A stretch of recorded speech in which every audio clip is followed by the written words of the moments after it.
tutorial, we're going to be making some of these Sauvage renders, and looking at this reference board that I've got here, you can see here some images I pulled from Google. The image that we're basing this off of is this image here that I found in Google, and we're going to go for a similar likeness there. Looking at some of the other renders that I have made utilizing this asset so far, we've got these look dev images here.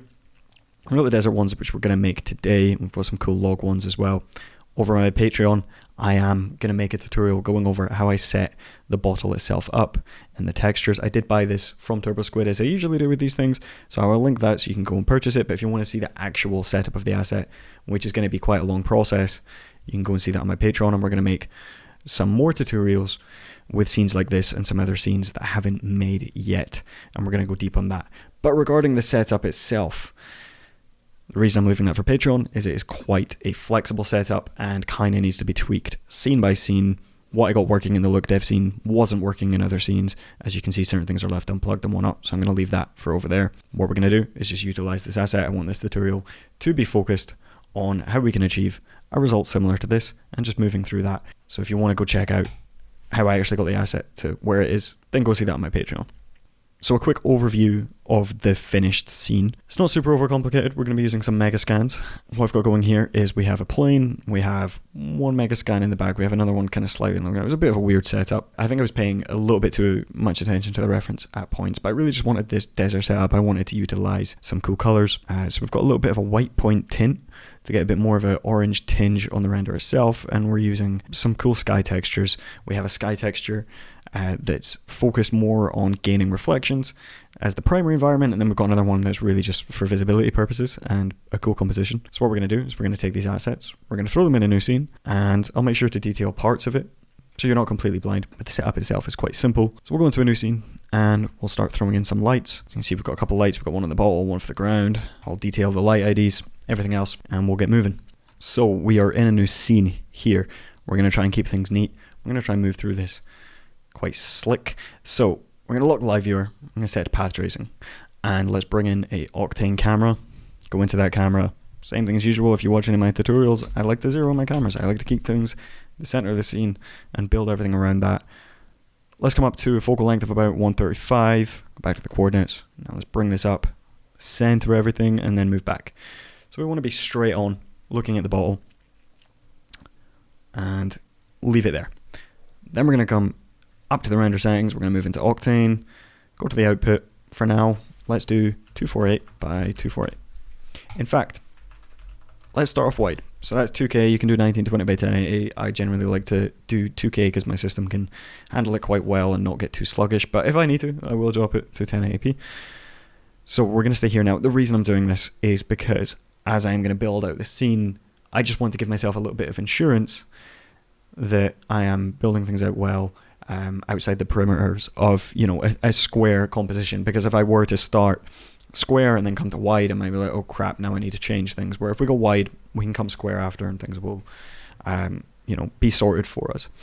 So what we're going to do next is let's get in a couple of lights and an environment.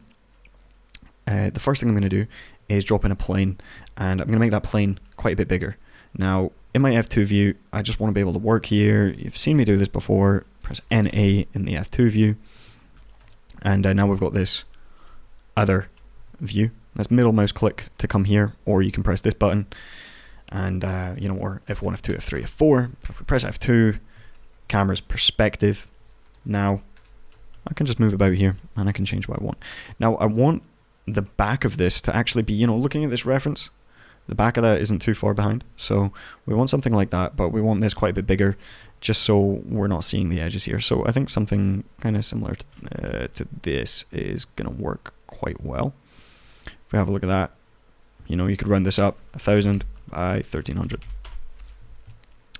Cool. So what I'm going to do next, I'm going to push that a little bit further away. Something like that.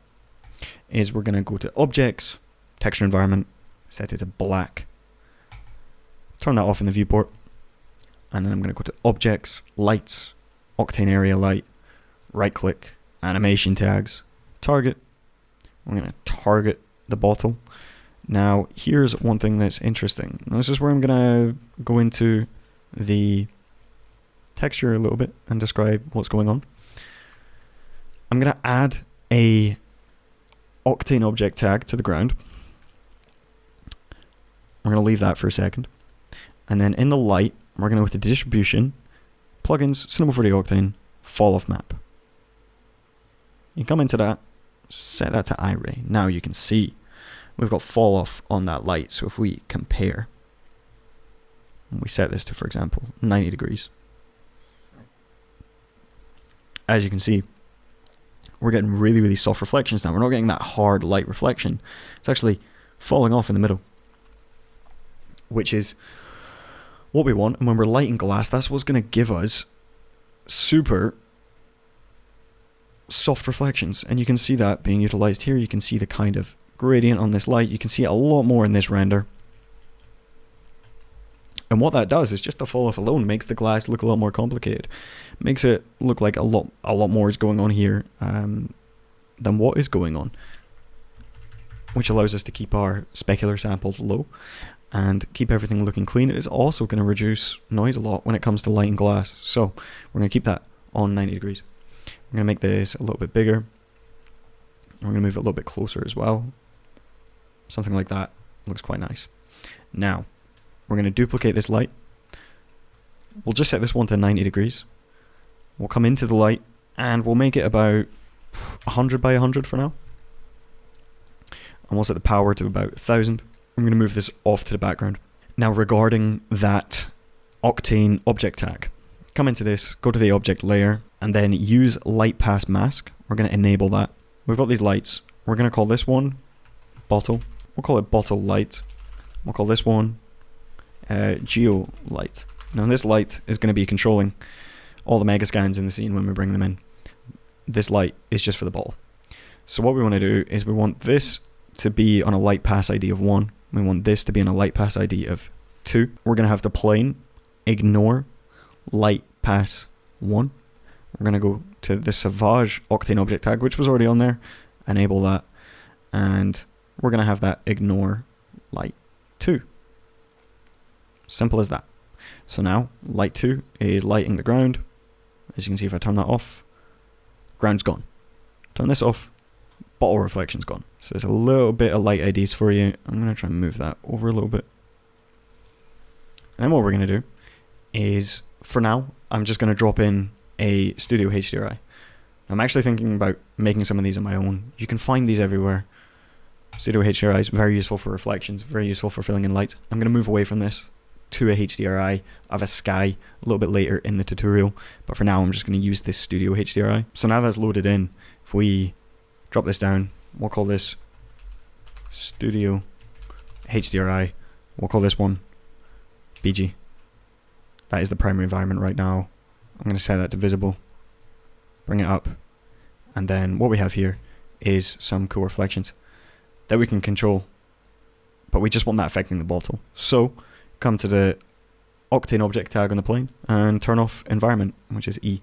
So now those reflections are only affecting the bottle. Now this is going to be useful later when we bring in the Octane sky. That's going to be an actual HDRI of a sky, and then we're going to duplicate that, and we'll have one for the background, we'll have one that is going to control the reflections. But for now, we're just going to leverage something a little bit like this. And before we go any further, we've got some lights set up. I'm going to detail the materials a little bit, although I am going to save a tutorial for that because I don't want this to be a huge tutorial. I just want to be making a cool render here. And, you know, the asset can be a little bit redundant here. It's more the setup and the workflow around it that's going to get us the result that we do want.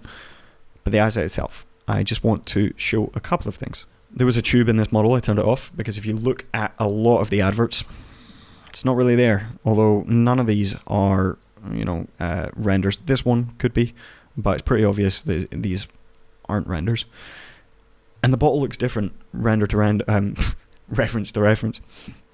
And that's what I found interesting, and that's why the material became a bit more complicated, is because sometimes it looks really thick, sometimes it has these orange lights on it, which I got that kind of orange look actually tweaking the material itself more than putting lights on it.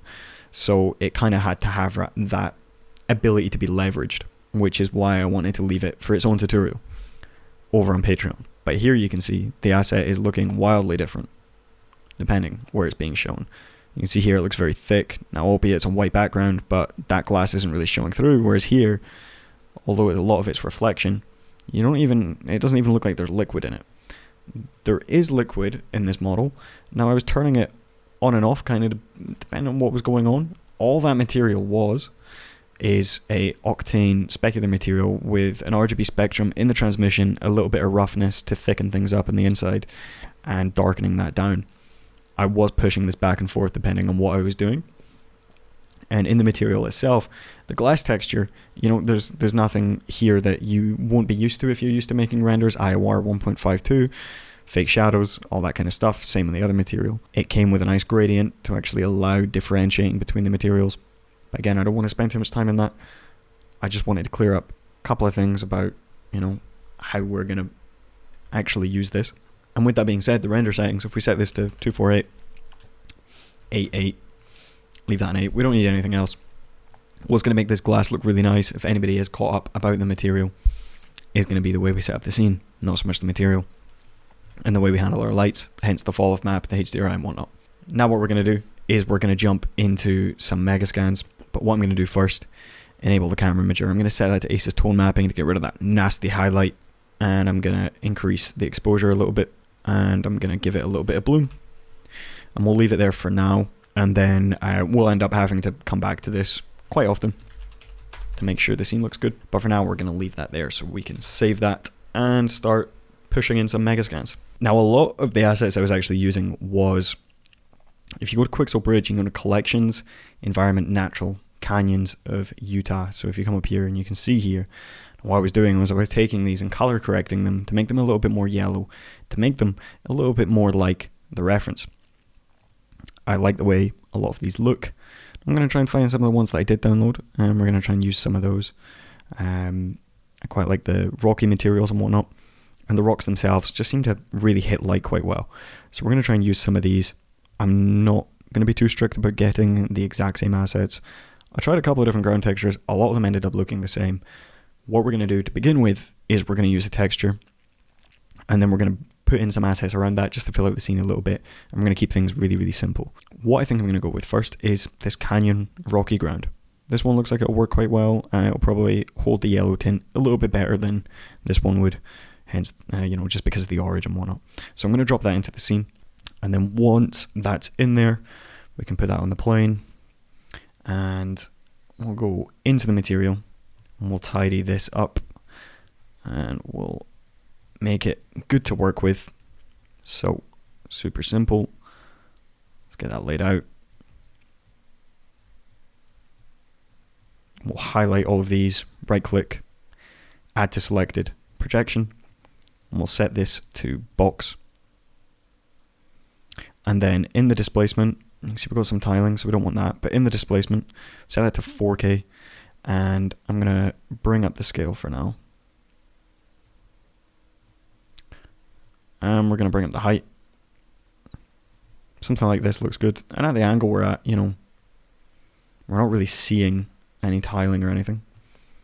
Just having a little look at how this looks a little bit higher. We'll go with something like this for now. And I'm going to go over avoiding these kind of reflections as well, because the bottle itself is stretching out the reflections. I didn't love that. You can kind of avoid this by moving the material around a little bit, but I was trying quite hard to not have that happen. You keep the displacement quite chill, that's going to level out a little bit. But it was certainly something that was bugging me out a little bit. But I'm not going to pay too much attention to it right now. I'm not going to get caught up in that. If we come to the color correction node, let's start pushing up this hue to the yellow a little bit. So you can see just like that, now it's looking a bit more like the reference, just by pushing that up. And I think it's really important to kind of see the potential of stuff like this, not to write it off, just because it's not the yellow we want, we can color correct it, we can get it where we want it to be. I'm going to bring down the saturation with it a little bit, and I'm going to bring up the exposure to about 0.6. And what that does is it just pushes more exposure straight into the material, which is very, very useful. Maybe even like 0.5. And then we can bring down the saturation a little bit more. And I'm just going to tweak the material slightly. I'm going to come out to a more zoomed out view here. So I'm going to drop the displacement a little bit. And I'm going to mess with the scale as well. But also, while I'm making the material, I'm going to bring my attention to the light a little bit, because the light is carrying a lot of the way this is going to look, because it is the only light on the material in the scene. And this will come to fruition a little bit more when we have the Megascans there. But getting this to look good is quite important. So I'm just going to go back and forth with the material and the light until things are in a place that I like. If we have a little look at this with it not being on box projection, and have a little look at that, see how that looks. You can see it just doesn't look quite as good. If I was to duplicate the camera here and come out to a different view, you can see that we would end up having to kind of create a box type look almost. Anyway, I think it's worth just keeping it on box. Things seem to look a lot sharper. And, you know, a lot of that is because the scale is smaller, but also it just seems to keep things a little bit neater. I think for now, I'm pretty happy with something like this. Looking at my original render, it's pretty similar. One thing I noticed being in the other view though, is we're going to turn off the visibility of those lights, just to make sure that nothing is poking through. And I'm just going to mess with the position of the material as well, actually. So, something like this. Come to the displacement. Let's set it to an even number, like 35. That looks cool. So, I'm going to come back here, and I'm going to push this into yellow a little bit more. I'm going to bring down the saturation a little bit. And maybe try the exposure up at like 1. Maybe 0.7. I'm going to leave the material like this for now. I also just want to make sure that that bottle is sitting firmly on the ground. We might have to come back to that, but for now, things look pretty good. Let's bring in a couple of other assets, but before we do that, in the background, let's set a gradient first. Set it to 2dV. And I'm going to have the dark at the top and the white at the bottom. And I'm really just doing this just to reference what I'm going to do with the HDRIs. I brought in the HDRIs quite late in my other process, so I'm going to do the same thing here. But what we're going to do now is we're going to look for some bits of terrain that we can pop in just to fill out the material a little bit and add a little bit of that spice, a little bit of that variation to the background, so everything isn't so simple and flat, which, you know, the reference actually was. And I think it was a pretty quick photoshopped image. This, you can see the bottle is not, I mean, maybe it is in this scene, I don't know, but it looks pretty photoshopped. And we want things to feel a little bit more coherent. So the assets, I wanted things to still feel quite flat. So, you know, usually I like to have my assets kind of crowding over the subject matter. But in this case, I was actually, you know, trying to get things that were quite flat and trying to work them around what was already, you know, in the scene. I'm going to take something maybe a little bit like this. Now, this could be a little bit of a risk, but I'm going to see how it goes. Something like this is nice too. I think I'll actually take this one first. That one's nice too. So maybe have a look at these. Now, there's something I want to also go over as I bring this in. And that's, it can be a little bit heavy sometimes thinking about bringing in Megascans into a scene like this. And this is what I wanted to focus on in the tutorial, is as we're building out a scene like this, it can be difficult to kind of, well, build things out and get things moving. So one thing I would recommend is when you're building a scene like this with Megascans, whether it's large scale or small scale, and you're kind of moving through things, is start off with one or two, duplicate them a lot, change the scale of them, rotate them, and then bring in your variation after that. So once we're going to bring this in, and we're maybe going to reuse this a couple of times, and then when we want variation, then start bringing in more assets. Once you've got your scale, your composition, you kind of know what's what and how things are feeling, then I think and don't worry about things looking the same, then it's a good time to bring in everything else. It can be really tempting at first to just bring in 5 different assets. I think it's good to just start off with 1, maybe 2, and then just slowly build up. We're going to do the same thing with the material. We're going to lay them all out, and we're going to need to come into the basic category and turn on the displacement for this one.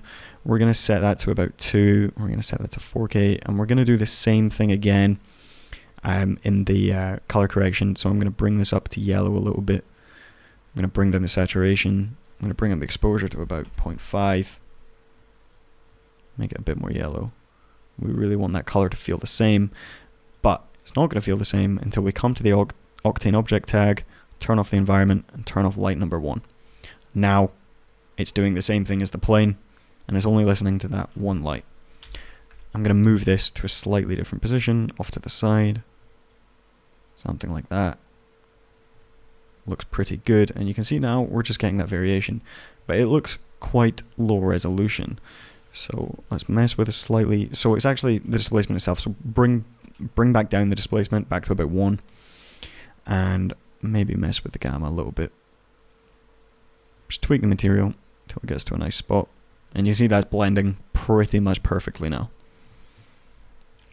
I'm going to come to the geolight, and I'm maybe going to make it a little bit bigger, soften the shadows a little bit, and pull it a little bit further back. That looks a bit more like a daylight, looks a little bit nicer. And then what I mentioned about duplicating, now we can duplicate that. Maybe give it a turn. Now we have some stuff going on the other side too.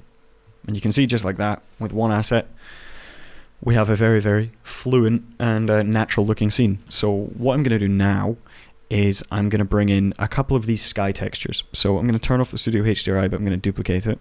And I'm going to go and bring in the sky, which I'm going to set as the background first. So, in fact, no, we'll do the ball first. We'll do the primary environment first. So we'll call that a sky bottle. And I want this to be a nice orange sunset one. I'm going to grab the one I had before. So I'm actually just going to go and grab this from my wrong scene. From my file explorer there. And I'm going to pop this in right here. Now this is a very, very big HDRI, and it can slow down the scene a lot, sometimes crash it if you're not being careful. I feel like HDRIs crash my scenes the most, so hopefully this goes well. And it seems like it is. We're going to turn that on here, and we're going to notice it showing up in the bottle. So what we're going to do is add in a UV transform. Now regarding setting this up, what I'm going to do is I'm going to give it a little turn. I'm going to try and get some reflections on it first. But what I said, I'm actually going to make this the primary environment first. And the reason I'm going to do that is so I can scale it to where I want it to be.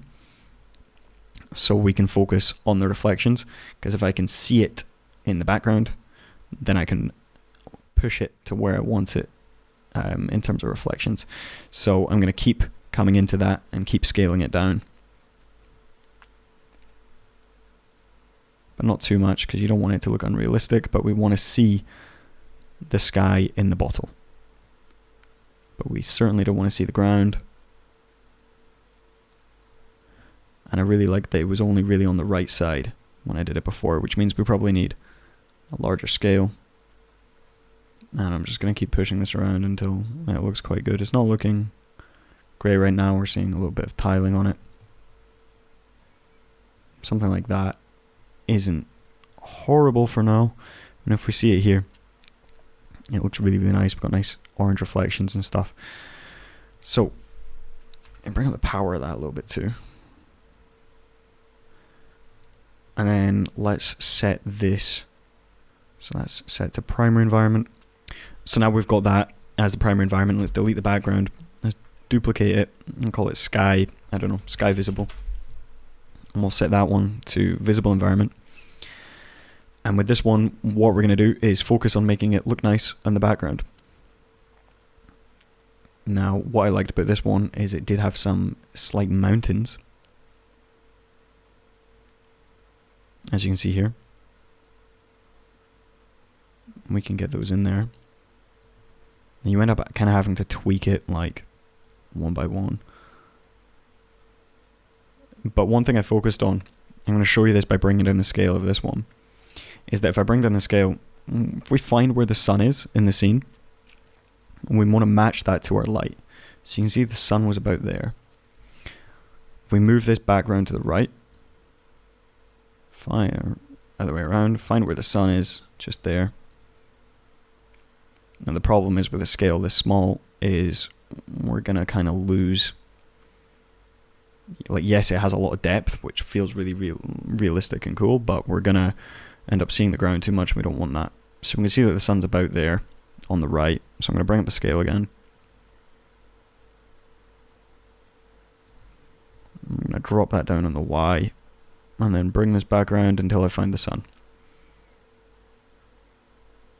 So we see the sun somewhere around here, about there. I'm going to keep that off to the right. I'm going to go for something like that, maybe bring it back up on the Y a little bit. And I had this mountain in the background, which means that I had the scale a lot higher. And then you drop it back down on the Y, and that's something very similar to what I had. So drop that down again, 2.8, 1.8. So let's go for something like 2.3. Too high, let's go for 2.1. Something like that, very similar to what I had. Let's bring back down the power a little bit. Let's get some of that color in there, maybe 0.5. And then let's grab this focus on the bottle, go to thin lens, set the aperture to about 5, maybe not that high, 2. And then set the aspect ratio to 2 and 2. And then let's set this to a square. Now we know the scene looks good. Set the focal length to 200.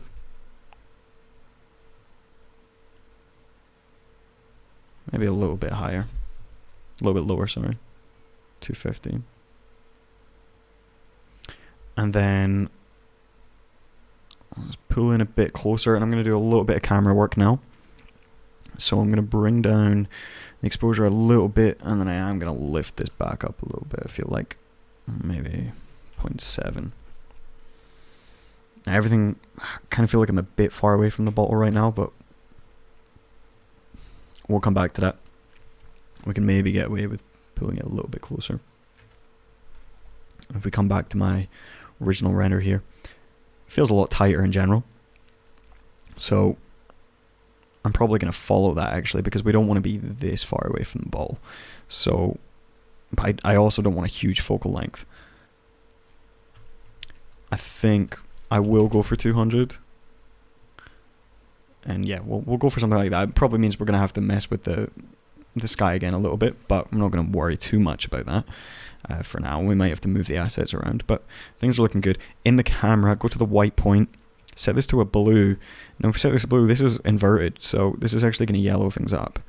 So you can see here, we want this like really, really yellow tint over the scene.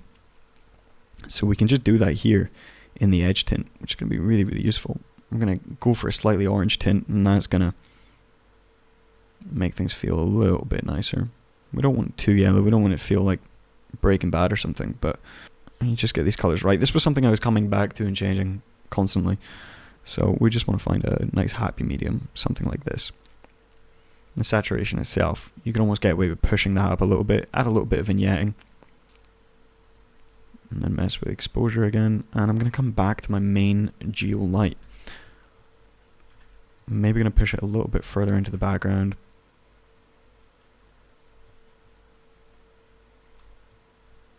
Make it a little bit smaller again. And I'm maybe going to bring up the power to maybe something like 5,000. Make it a little bit smaller. Pull it away again a little bit. And that's going to act a bit more like the way a sun would. Is, you know, very, very small light source, but on a very, very high power. And that's really the way the Octane sunlights work. And I'm going to come back to the skies again, maybe going to increase this, and I'm going to change the way this looks a little bit. So if you think about the scale, maybe set this to like 1.8 again, 2.5. We'll leave it where it was, 2.2. And let's have a little look again at my reference. You can see the sky itself is quite bright and quite blown out. You can kind of see that I've got it to a similar scale, but there's a couple more blues in here in the lights, and I'm going to go over trying to get that. So we're going to have to turn our attention to the lights and kind of change them a little bit. So I'm going to set the power of the bottle light to about 500 instead. I'm going to push the temperature of that up to the blue. I'm going to work on getting some of these blues in here. And then in this light, maybe push the temperature up a little bit as well. And if we bring down the power of that light, that's only working on the ball, so we don't have to worry too much about that right now. Although I still want that reflection more on the right side than anywhere else, so I may have to bring up the scale a little bit. Something like that is feeling a little bit closer wherever it just was. We just don't want to see repetitions on it. We don't want that line down the middle. Something like that feels very similar. And I'm just looking at the power of this again. I'm going to move this light a little bit further forward. A little bit lower down too. And that's going to give us a bit more punch because it's going to give us more shadow. So if I keep it a little bit lower down, that's going to let things feel a little bit nicer. And I think I am actually going to bring up this focal length a little bit more to about 250. And I'm going to back up again. Make sure I focus back on the bottle. And then let's add in this second bottle now. So this is one thing I did kind of late on in the process, but I found it really just helped fill the scene out a little bit. Although I did end up rendering one that was just the bottle on its own, which is this one, which we will do. I ended up really liking having the two bottles in the scene. But you can see there's a white highlight here, which looks really, really nice. Now, I can't actually remember. It could have been because I let this light on the background hit the bottle too. I can't actually remember if I did that or not, but let's try it anyway. Yeah, so I had a look at my other scene and I didn't actually even have these on the bottle. So this geolight was affecting the bottle too, which is highly responsible for that highlight on the side, which I'm definitely still after. And I believe that I did have that pushing. I think I had it pushing more towards blue, but we're not going to get too caught up with that right now, although it does seem to add a bit more of that punch. And then with the bottle light, let's pull it out of the blue a little bit, move it off to the right a little bit more. And then, like I mentioned, the second bottle, all I did here was duplicate it, drag it out, rotate it 90 degrees. And drop that down, move it to the side, rotate it, something like this. Make it quite close to the bottle.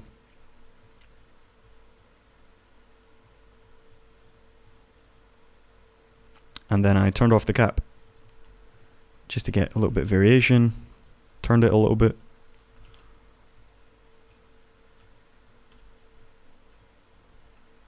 And something like that, and then, you know, maybe want to pull back the camera so you can see both of them, although I didn't really care too much about that, but it's really nice to see the ground and the sky in that.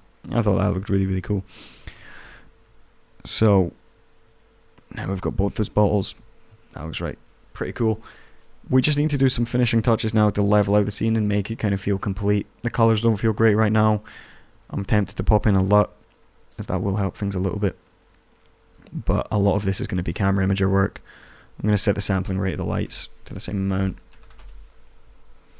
See if I can clear up some of that noise. Maybe make sure that light is a little bit further back and a little bit bigger again. So before we try and tighten up the camera imager and whatnot, I'm going to drop this light. I kind of just figured out, looking at my old scene, that that's kind of what caused a lot of the highlight that I want. Having it high up as well was causing a bit of noise. I saw that noise then and I was like, I didn't have that in my original scene, so I went and checked. And this light being low down certainly helps that a lot, which is a bit strange, but does the job. We want this light kind of about there. That looks good. And now for the camera, I'm going to bring down the post-processing again a little bit. I'm going to bring up exposure again a little bit, bring up the vignetting with that.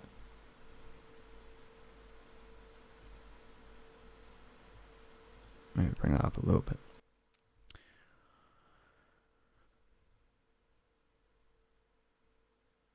And then in the white point again, kind of looking at this, I'm actually going to pull it a little bit closer to the left. Just a little bit. Don't want too much of that yellow as much as I maybe put on it at the beginning.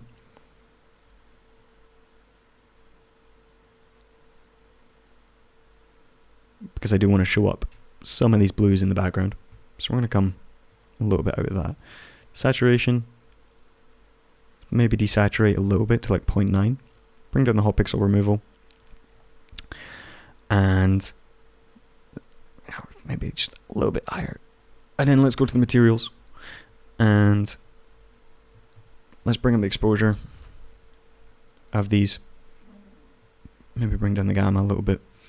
And just because the light isn't hitting the materials as much, I don't want them so dark, so I'm going to bring up the exposure and bring down the gamma. And that's going to kind of lighten them up a little bit without having to, you know, need the light to do it. And that looks pretty good. I've mentioned these LUTs before. These LUTs are very good. Kim Amland LUTs.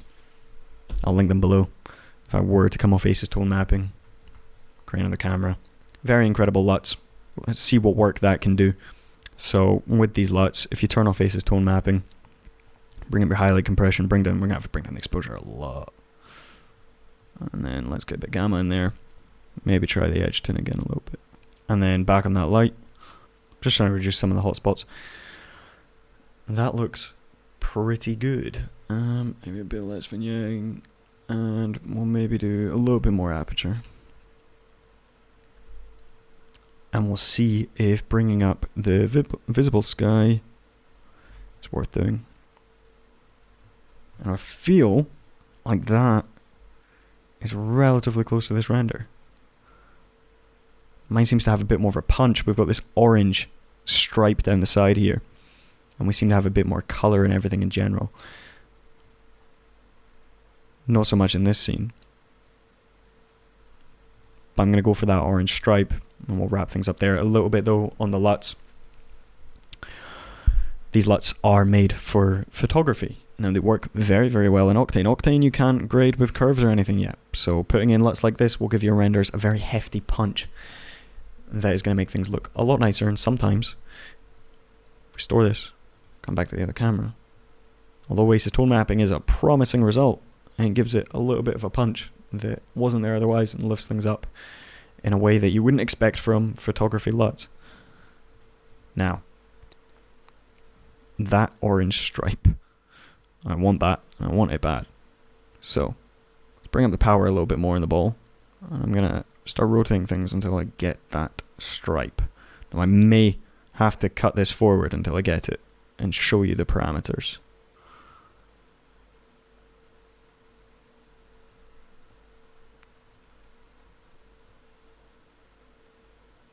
Here we go. So, bring it up in the Y a little bit.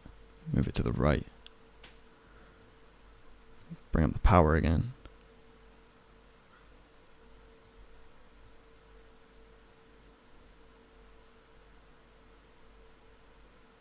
Maybe bring down the power. No, because we want those reflections. Let's bring it up a little bit more in the Y.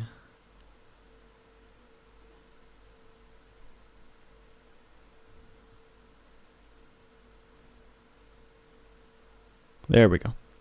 So, we are on rotation of minus 0.31, whatever. I think this is Ultimate Skies. This is from.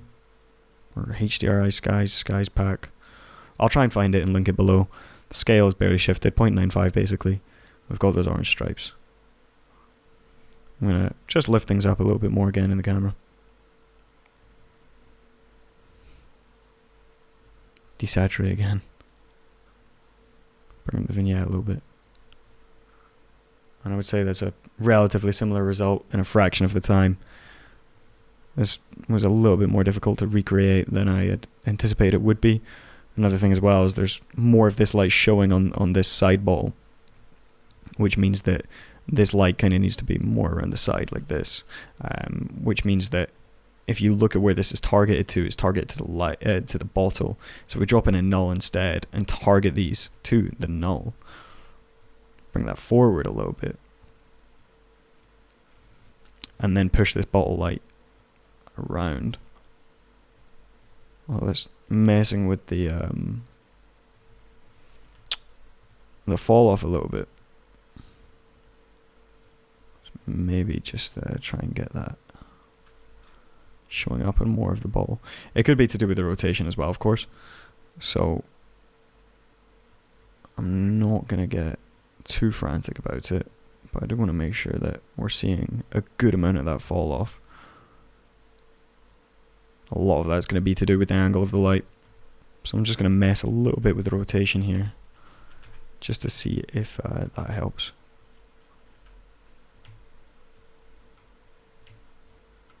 And it does. And you see we made it through with only 2 assets. I'm pretty happy with this result. It was a little bit more spotty than I had hoped. I felt like it was going back and forth a lot and kind of getting lost at a few moments, but you know what? That's a pretty good render. I'm pretty happy with that. Let's check the wide view again. I'm going to delete the tone mapping. We'll call that wide. Let's create another render setting. Square, duplicate that. Call it wide. 2560 by 1440. And we'll check it out in the wide. Turn them off in the viewport. Come back. And it holds up. It was good. I'm happy with that. I do apologize if that was a slightly messy approach. I don't like approaching tutorials like that at all. I like things to be very slick. I like to approach things in a way that is so crystal clear and easy to follow. And I do apologize if it, becomes back and forth. But that is the process of 3D, and it's really sometimes quite difficult letting it become messy in any kind of format. I will try to chapterize this the best I can. I'm going to create more of these tutorials on Patreon, detailing the bottle itself, how I created that and how I look dev that, and then creating scenes like I mentioned, like that log scene. And I'm going to create even more scenes similar to the ones that were on my reference board. And we're going to go into that. So if you want to check that out, go check that out in the Patreon and support me over there. But thank you for getting through this. I hope you picked up some really useful stuff. I hope you saw some stuff that's going to allow you to create scenes like this more fluently and have more fun with it in Octane. I'll try and do some in Redshift too. This was a lot of fun. I hope you enjoyed it. Although I'm going to make sure that that is not colliding, because we don't want that. I hope you enjoyed this. And let's maybe just have one little look at that without it there. That looks pretty good. This was fun. I'll see you in a tutorial very, very soon. Thanks for following, thanks for supporting, and thanks for watching.